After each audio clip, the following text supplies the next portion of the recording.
Only on 7 tonight, a mother accuses a local school of ignoring her son's illness. Telling her, I don't feel good. He said he's been telling the teacher all day, and she told him to sit down, finish your work. Tonight, that young boy is in the hospital while his mother is trying to get some answers. That 9-year-old D.C. boy has a history of illness, so his mother says that school officials should have taken his complaint seriously. And now that child is in the hospital tonight. Jennifer Donnellan talked to his mother. She is live with the story. You'll see only on 7. Jen?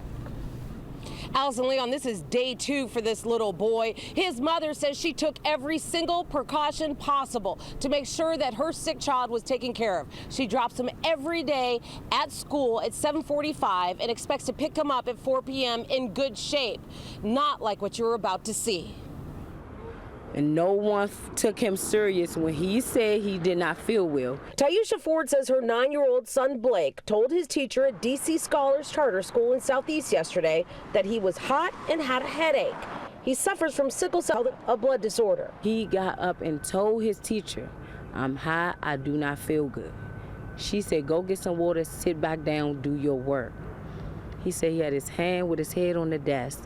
She kept saying, Blake, do your work. Ford says after her son made repeated attempts to tell the teacher he was sick, he took matters into his own hands and walked out of the classroom 3 hours later. He took himself to the front office. 3 hours later, took himself to the front office and asked them till they please call somebody. He couldn't take it no more. Last June, she said her son suffered a heart attack and said the school knew about it all. They have all his necessary documents. I had a meeting with the principal. I also went to each one of his teachers. That didn't appear to help yesterday, according to Ford. Instead, she claims the school put her son on a bus in the rain. A relative picked him up and met her at the Metro. When she saw him, she said he could barely walk. She called 911 right there and then. I don't want this to happen to no one else's child. Once in the ambulance, she said Blake had a dangerously high temperature of 105 degrees. She explained doctors later told her his blood levels were low and that he may require a blood transfusion. This is now the 2nd day of his hospitalization. She said the school failed him. She said he didn't look sick to me. I said, are you the doctor or you're the teacher?